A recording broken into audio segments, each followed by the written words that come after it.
السلام عليكم ورحمة الله وبركاته. ازيكم يا حبايبي؟ عاملين ايه؟ يا رب تكونوا بخير. كل سنة وانتم طيبين ويعود عليكم الايام بخير. رمضان كريم علينا وعلى أمة المسلمين جميعا يا رب.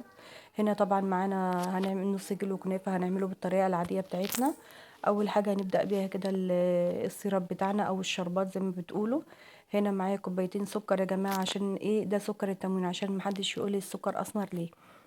هنا هنضيف كوبايتين السكر، هنضيف عليهم كوبايتين مية على النار. طبعا اول ما يبداوا يغلوا معانا هنضيف كيسين فانيليا ونص ليمونه.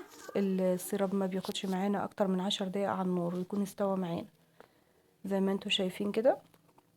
اول ما يبدا يغلي هنضيف عليه نص الليمونه. ده شكل السيرب بتاعنا. طبعا بنشيل الريمه اللي على الوش ديت، انا ما شلتهاش معاكم، انا شلتها بره الفيديو يعني. هنا طبعا نص الكيلو كنافه معانا، انا بحب اعمله يكون في الفريزر. انا طلعته من الفريزر فككته كده. طبعا معايا كوباية سمنة بلدي. المادة الدهنية السمنة بلدي، سمنة عادية، أي مادة تفضليها يعني. أنا هنا معايا كوباية سمنة بلدي، هي الكنافة تحب السمنة الكتير. هبدأ أدرب السمنة في الكنافة زي ما انتوا شايفين كده. هخلي الكنافة كلها تتشرب الزبدة بتاعتي زي ما انتوا شايفين كده. هنا تبدأي تضيفي بقى ايه؟ كوباية سكر، اللي انت حباه. انا هنا ما بضيفش سكر، انا بحط السكر في قلب الحشوة. ممكن هنا تحطي سكر بودر معاكي عادي شغال يعني. هنا زي ما انتوا شايفين جبنا الصينية بتاعتنا بعد ما خلطنا الكنافة بالسمنة.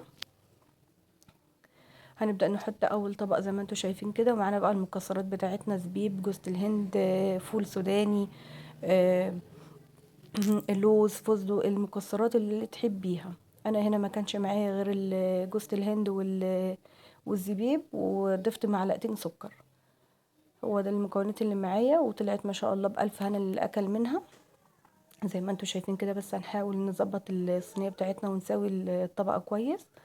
هنبدأ بقى نضيف المكسرات بتاعتنا زي ما انتوا شايفين كده العاديه. دي الطريقه العاديه اللي انا بعتمدها، وفي كذا طريقه يعني، بس دي اللي ولادي بيحبوها يعني، اللي هي العاديه بتاعتنا خالص.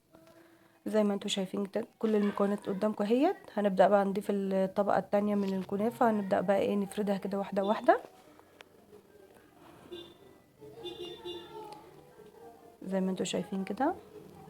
لايك يا جماعة للفيديو، لايك للفيديو عشان الفيديو يوصل لأكتر المتابعين يعني. زي ما انتوا شايفين كده.